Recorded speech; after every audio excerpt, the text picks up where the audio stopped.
నమస్కారం మిత్రులారా. రమణాశ్రమ లేఖలు అనేవి భగవాన్ శ్రీ రమణ మహర్షి భక్తురాలైన సూరినాగమ్మ గారు రాసిన అమూల్యమైన లేఖల సంకలనం. ఈ లేఖలు కేవలం ఉత్తరాలు మాత్రమే కాదు, రమణ మహర్షి జీవన శైలిని, వారి బోధనలను కళ్ళకు కట్టినట్లు వివరించే ఒక అద్భుతమైన గ్రంథం. దీనికి సంబంధించిన ముఖ్య విషయాలు ఇక్కడ ఉన్నాయి. సూరినాగమ్మ గారు 1941లో రమణాశ్రమానికి చేరుకున్నారు. అక్కడ మహర్షి సన్నిధిలో జరిగిన సంఘటనను, ఆయన చెప్పిన కథలను, భక్తులతో ఆయన జరిపిన సంభాషణలను తన అన్నయ్య గారైన డిఎస్ శాస్త్రి గారికి లేఖల రూపంలో రాసేవారు. అలా 1945 నుండి 1950 వరకు రాసిన మొత్తం 273 లేఖలే ఈ రమణాశ్రమ లేఖలు. ఈ లేఖలు మనం చదువుతుంటే మనం కూడా రమణ మహర్షి గారి ఎదురుగా కూర్చుని ఉన్నామన్న అనుభూతి కలుగుతుంది. ఇందులో ప్రధానంగా ఇవి కనిపిస్తాయి: రమణ మహర్షి గారి దినచర్య, ఆయన ఎలా ఉండేవారు, మౌనంగా ఉన్నప్పుడు ఆయన ముఖవర్చస్సు ఎలా ఉండేదో నాగమ్మ గారు అద్భుతంగా వర్ణించారు. ఆశ్రమంలోని ఆవు లక్ష్మి, కుక్కలు, కోతులు, నెమళ్ళతో రమణ మహర్షి గారికి ఉన్న అనుబంధం గురించి హృదయానికి హత్తుకునేలా రాసేవారు. క్లిష్టమైన వేదాంత విషయాలను కూడా రమణ మహర్షి గారు చిన్న చిన్న కథల ద్వారా హాస్యస్ఫూరకంగా ఎలా వివరించేవారో ఇందులో చూడవచ్చు.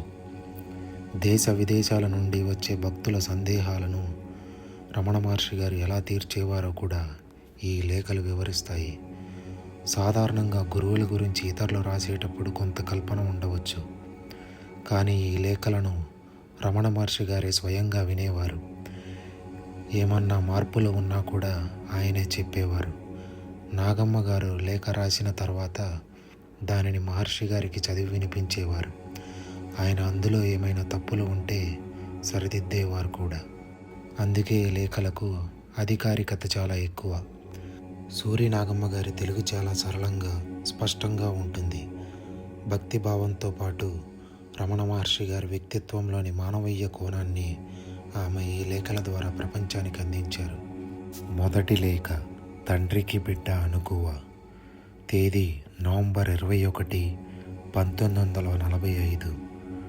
అన్నా, భగవాన్ సన్నిధిలో జరిగే మంచి విషయాలు, ఆయా సందర్భాల్లో భగవాన్ చెప్పే మాటలు ఎప్పటికప్పుడు జాబులుగా రాయమన్నావు, కానీ నాకు సాధ్యమవుతుందా? అయినా చూద్దామని ఈరోజే మొదలు పెడుతున్నాను. భగవద్ అనుగ్రహం ఉంటే ఈ పని తప్పక నెరవేరుతుంది. మొన్న పౌర్ణమి నాడు ఇక్కడ దీపోత్సవం జయప్రదంగా జరిగింది. నేటి ఉదయం అరుణాచలేశ్వరుడు గిరి ప్రదక్షిణం చేయడానికి పరివార సహితంగా బేరీ మృదంగాలతో బయలుదేరి మన ఆశ్రమం గేటు వద్దకు వచ్చేసరికి సర్వాధికారి నిరంజనానంద స్వామివారు వచ్చి టెంకాయలు, కర్పూరం వగైరాలు కానుకలు ఇచ్చి సత్కరించి నమస్కరిస్తే అక్కడే నిలిపిన ఈశ్వరునకు అర్చకులు హారతులెత్తారు. అదే సమయానికి భగవాన్ గోశాల పక్కకు పోతూ ఆ వైభవాన్ని చూసి పుస్తకాలయం పక్కన ఉన్న కుళాయి వద్ద తిన్నె మీద కూర్చున్నారు. ఈశ్వరునికిచ్చిన హారతపల్లెం ఆశ్రమ భక్తులు వారి సన్నిధికే తెస్తే విభూతిని నుదుటన ధరిస్తూ అప్పకు పెళ్ళై అడుక్కుం అంటే తండ్రికి బిడ్డ అనుకోవా అని మెల్లగా అన్నారు భగవాన్. అప్పటి ఆ ముఖ విలాసం చూస్తే పూర్ణ భక్తియే జ్ఞానం అన్న పెద్దల వాక్యం రూఢమవుతున్నది. భగవాన్ శివకుమారులు, స్కందాంశ సంభూతులు అన్న గణపతి ముని వచనము దృఢపడుతున్నది. శరీరధారులు అందరూ ఈశ్వరుని బిడ్డలే గనుక మహాజ్ఞాని అయిన ఈశ్వరునకు అణిగి ఉండునని బోధిస్తున్నట్లు స్ఫురిస్తోంది. మహాత్ముల వాణి ఎంత అర్థవంతమైనదో చెప్పలేము. ఏదో నీవు రాయమంటావనే గాని ఈ రమణీయ వాణిని ఏమని రాయగలను, ఎంతని వినుతింపగలను? వాక్కులే బుక్కులై చెలగా అని ఈ మధ్య ఒక పాటలో రాశాను. గ్రహింపగల మేధా సంపన్నులుండాలి కానీ ఒక వాక్కననేలా చూపు, నడత, నడక, పడక, ఉచ్ఛ్వాస నిశ్వాసాలు సర్వం అర్థవంతమైనవి. నాకవన్నీ గ్రహింపగల సామర్థ్యం ఉన్నదా? భగవాన్ మీద ఈ భారం వేసి ఉడతా భక్తి అన్నట్లు ఏదో తోచింది రాస్తాను. ఇక సెలవు. నీ సోదరి సూరినాగమ్మ. 2వ లేఖ. అహం స్ఫురణ. తేదీ నవంబర్ 22, 1945. హృషికేశానంద అనే ఒక బెంగాలీ కాషాయంబరధారి నిన్ననే ఇక్కడికి వచ్చారు. ఈ ఉదయం దాదాపు 8:30 మొదలు 11 గంటల వరకు భగవాన్ వారితో ఒకే విధంగా ఆధ్యాత్మిక ప్రసంగం చేశారు.